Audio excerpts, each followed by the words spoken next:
The morning started like any other Tuesday in Cedar Falls, Iowa, with Sarah Martinez adjusting her worn scrubs and grabbing her thermos of coffee before heading to her shift at the veterinary clinic downtown. The autumn air carried that familiar crisp bite that made her pull her jacket tighter as she walked the 6 blocks from her small apartment to work, her sneakers crunching through the scattered maple leaves that painted the sidewalks in brilliant oranges and reds.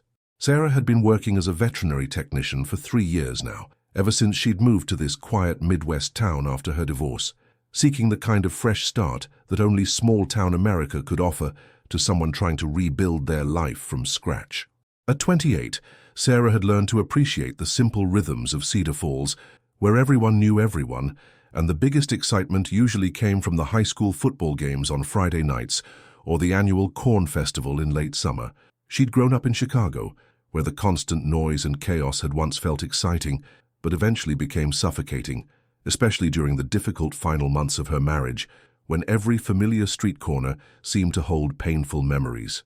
Here in Iowa, surrounded by endless fields of corn and soybean, she'd found the peace she desperately needed to heal, though sometimes the quiet felt almost too complete, leaving her with nothing but her thoughts and the gentle companionship of the animals she cared for at the clinic. Dr. Jameson's clinic sat on Main Street, between Murphy's hardware store and Betty's diner, a brick building that had housed the town's veterinary practice for over 40 years.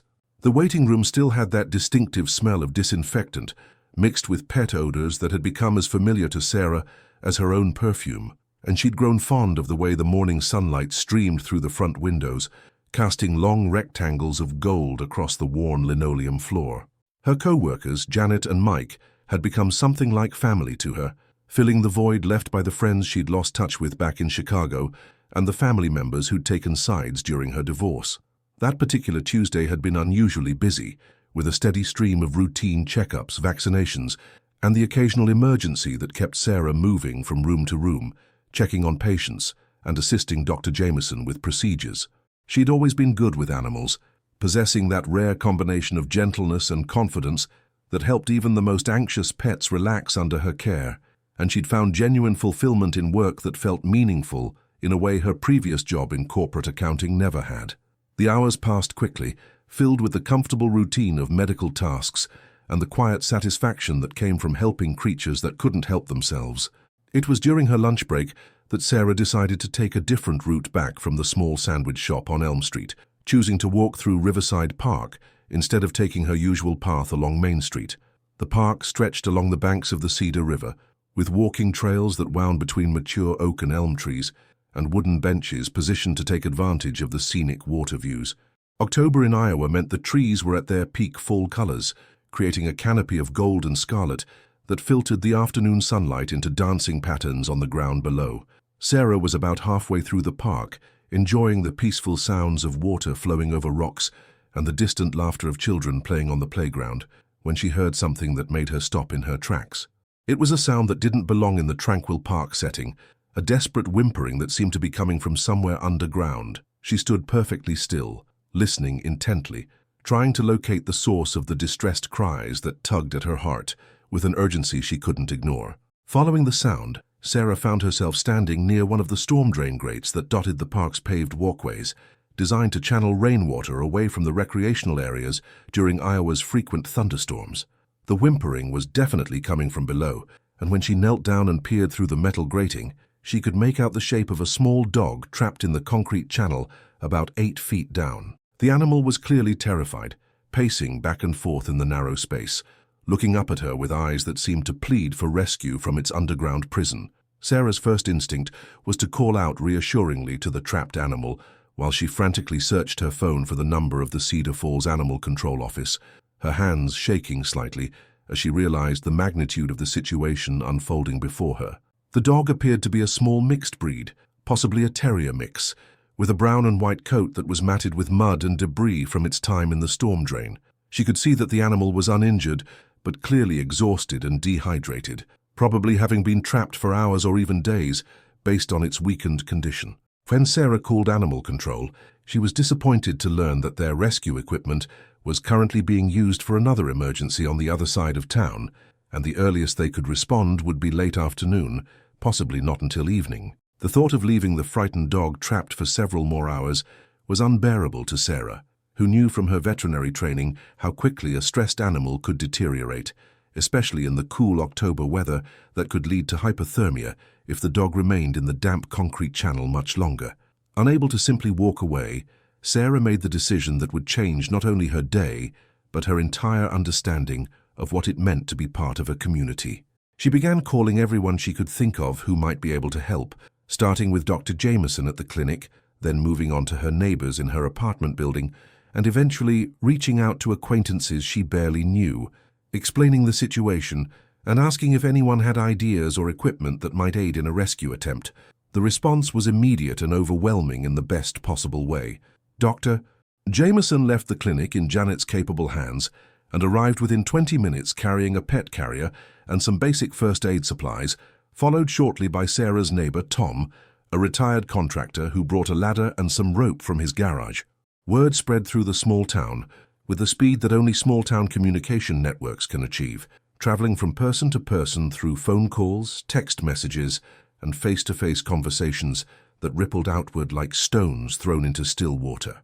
Within an hour, Riverside Park had been transformed into an impromptu rescue operation headquarters, with dozens of people arriving to offer assistance, advice, or simply moral support for the effort to save one small trapped dog. Murphy from the hardware store showed up with additional rope and a pulley system, while Betty from the diner appeared with thermoses of hot coffee and sandwiches for the volunteers, insisting that rescuers needed to keep their strength up for the work ahead. The local fire chief, Bob Henderson, arrived off duty with some specialized equipment from the station, and even Mayor Patricia Coleman made an appearance, offering the city's full support for the rescue effort.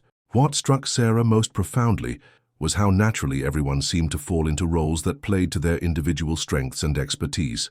The retired contractor took charge of the technical aspects of the rescue, calculating angles and weight distributions, while consulting with the fire chief about the safest approach to accessing the storm drain without endangering either the dog or the human rescuers. Betty organized a communication network to keep everyone informed about the progress and to coordinate the arrival of additional volunteers and supplies, while Dr. Jameson prepared to provide immediate veterinary care once the animal was brought to safety. The actual rescue attempt required careful planning and considerable patience, as the storm drain system was more complex than initially apparent, with multiple channels and access points that needed to be explored before the safest extraction route could be determined. Tom, the contractor, discovered that removing one of the grates would provide better access, but the bolts holding it in place had been rusted by years of Iowa weather, requiring special tools that had to be borrowed from the Public Works Department. Every step of the process seemed to reveal new challenges, but each obstacle was met by someone in the growing crowd who had exactly the right knowledge, tool, or connection needed to move forward. As the afternoon wore on, the park filled with more and more people who had heard about the rescue effort through Cedar Falls' efficient small-town gossip network. High school students arrived after classes ended, offering to help with whatever tasks needed doing, while elderly residents brought folding chairs and settled in to provide encouragement and witness what had become the most exciting thing to happen in Cedar Falls in months. Local business owners closed their shops early to join the effort, and the story began attracting attention beyond the town limits when someone posted updates on social media that were shared and reshared by friends and family members across the state.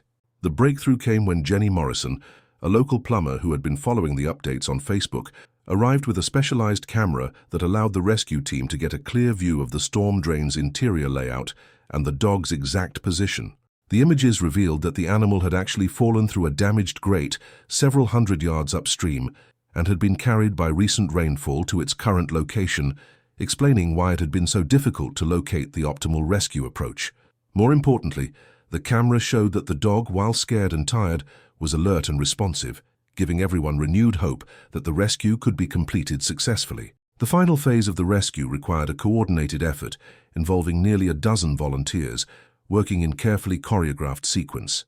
Tom and the fire chief managed the technical aspects of safely accessing the storm drain, while Dr. Jameson prepared to examine the dog immediately upon its rescue, and Betty coordinated communications between the different groups involved in the operation. Sarah found herself serving as the primary point of contact with the frightened animal, speaking to it in the calm, soothing voice she used with anxious pets at the clinic, providing reassurance and continuity as the rescue proceeded around her. When the moment finally came and the small dog was carefully lifted from its underground prison, the cheer that went up from the assembled crowd was unlike anything Sarah had ever experienced.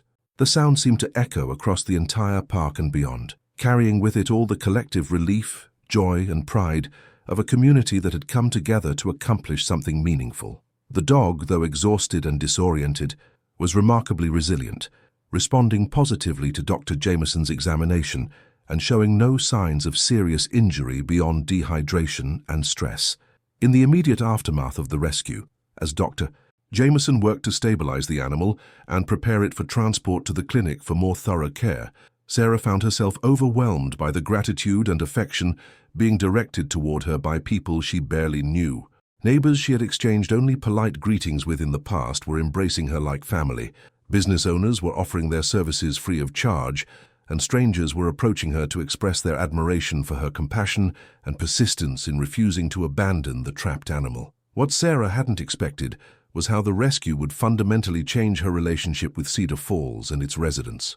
The woman who had moved to Iowa seeking anonymity and solitude suddenly found herself at the center of a community that had revealed its true character through its response to a crisis. The same people she had viewed as friendly but distant neighbors had transformed before her eyes into a network of individuals, united by shared values of compassion, cooperation, and mutual support. The story of the rescue spread far beyond Cedar Falls, picked up by regional news outlets, and eventually making its way to national media as an uplifting human interest story in a news cycle often dominated by division and conflict. Interview requests poured in from radio stations, newspapers, and television programs, all wanting to talk to the veterinary technician whose compassion had mobilized an entire community. Sarah, never comfortable being the center of attention, tried to redirect the focus toward the dozens of volunteers who had made the rescue possible, but found that her reluctance to take credit only made the story more compelling to journalists and readers. The rescued dog, who was eventually named Hope by popular vote among the volunteers, made a full recovery under Dr. Jameson's care and was eventually adopted by the Morrison family, whose teenage daughter had been one of the most dedicated volunteers during the rescue operation. The adoption provided a perfect ending to the story, but for Sarah, the real impact of that October afternoon continued to unfold in the weeks and months that followed, as she discovered that her act of compassion had earned her a permanent place in the heart of Cedar Falls. The experience taught Sarah something profound about the nature of community and belonging that she had never fully understood during her years in Chicago or even her first few years in Cedar Falls. She realized that true community wasn't something that existed automatically in small towns, but rather something that was created and sustained by individual acts of compassion and mutual aid. The dozens of people who had dropped everything to help rescue a trapped dog had revealed the potential for human connection and cooperation that exists everywhere, waiting to be activated by someone willing to take the first step and ask for help. In the months following the rescue, Sarah found her life in Cedar Falls transformed in ways both large and small. Invitations to community events that had once felt like polite obligations now felt like genuine expressions of friendship and inclusion. Neighbors who had previously exchanged only weather-related pleasantries now stopped to check on her well-being and share news about their families. The sense of isolation and disconnection that had defined her early years in Iowa gradually gave way to the warm security of knowing she was part of something larger than herself. The rescue also had an unexpected impact on Sarah's professional life, as word of her compassion and dedication spread throughout the region's network of animal care professionals. Dr. Jameson, impressed by her leadership during the crisis and the positive attention her actions had brought to the clinic, offered her additional responsibilities and training opportunities that opened new career paths she had never previously considered. The skills she had demonstrated in coordinating volunteers and communicating with media during the rescue proved to be valuable in other contexts, leading to speaking opportunities at veterinary conferences and workshops on emergency animal care. Perhaps most significantly, the experience helped Sarah understand that her divorce and the painful end of her marriage in Chicago, while devastating at the time, had ultimately led her to exactly where she needed to be. The healing she had sought in Cedar Falls hadn't come from the quiet anonymity she had initially craved, but from the discovery that she was capable of inspiring others and making a meaningful difference in her community. The woman who had arrived in Iowa 3 years earlier, feeling broken and invisible, had found her voice and her purpose in the most unexpected way, through a simple act of refusing to walk away from a creature in need. The story of Hope's rescue became part of Cedar Falls folklore, retold at community gatherings, and passed down to children as an example of what could be accomplished when people work together toward a common goal. For Sarah, it remained a touchstone moment that had revealed both her own capacity for leadership and her community's capacity for compassion, proving that sometimes the most profound changes in our lives begin with the simple decision to stop and listen when something calls out for help.